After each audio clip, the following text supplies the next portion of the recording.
வணக்கம். நான் தான் ப்ரொஃபஸர் புடலங்கா பேசுகிறேன். வில்லேஜ் கிரீன் டைரியிலிருந்து உங்களை சந்திக்க வந்திருக்கேன். எல்லாரும் நல்லா இருக்கீங்களா? நான் நல்லா இருக்கேன். இன்னைக்கு புடலங்காயிலிருந்து எப்படி விதை சேகரிக்கணும்னு நானே உங்களுக்கு சொல்ல போகிறேன். இளம் பருவத்தில் நான் வெள்ளை நிறத்தில் சாம்பல் பூத்த மாதிரி இருப்பேன். கொஞ்சம் முதிர்ந்ததும் மஞ்சள் நிறமாக மாறுவேன். முழுமையாக பழுத்த பிறகு பிரகாசமான ஆரஞ்சு நிறமாக மாறிடுவேன்.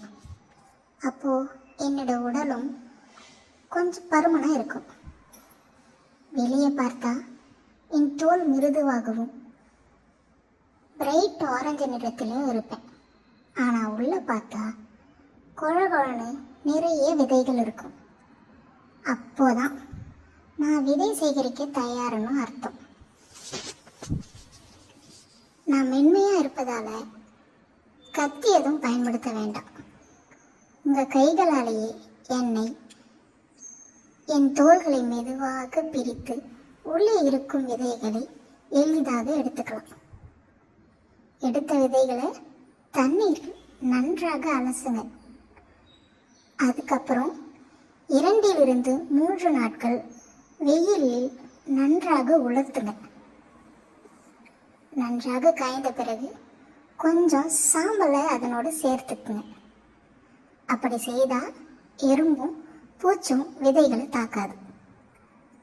அதுக்கப்புறம் விதைகளை காற்று புகாத பாக்ஸில் அல்லது பாலித்தீன் கவரில் போட்டு பாதுகாப்பாக சேர்த்து வைங்க. அவ்வளோதாங்க, என்னோட விதைகள் அடுத்த அறுவடைக்கு தயாராகிட்டாங்க.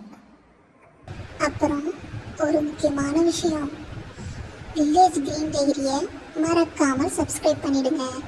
வீடியோ பிடிச்சிருந்தால் லைக் பண்ணுங்கள். உங்கள் கருத்துக்களை கமெண்டில் சொல்லுங்கள். நண்பர்களுக்கும் ஷேர் பண்ணுங்கள்.